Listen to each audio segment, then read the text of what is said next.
Pali ko muna ang aking buhok dahil ako ay magluluto na rin naman. So, ganyan na lang muna. O, diba? Ayan ang lola nyo.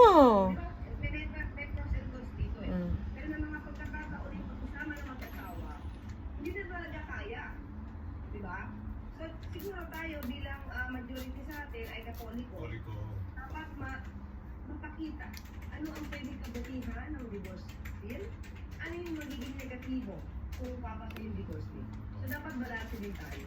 Pati yung mga siyempre yung member ng Catholic churches, so dapat makita nila meron ba itong ibubuti para sa relasyon. Kasi tandaan natin ng Aljo na ang Catholic Church, ang mga simbahan, sinusulong nila yung bill ng divorce. O divorce bill. Oh my God. Sa simbahan, may tinatawag na church annulment. So alam ko, naniniwala rin ang mga Katoliko na meron talagang grounds na para yung mag-asawa ay hindi na magsama. So siguro dapat na-explain lang ito mabuti sa taong bayan. Okay. Kayo ba? Payag ba kayo?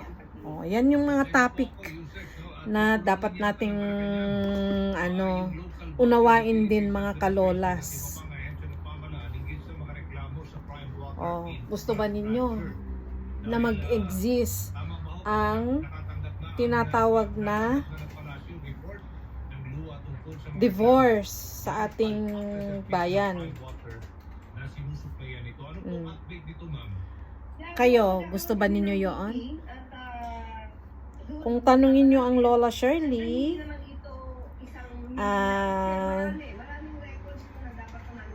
kung maaari hindi pwede. Ayaw ko. Bakit? Kasi maraming nagta-take advantage kasi dyan.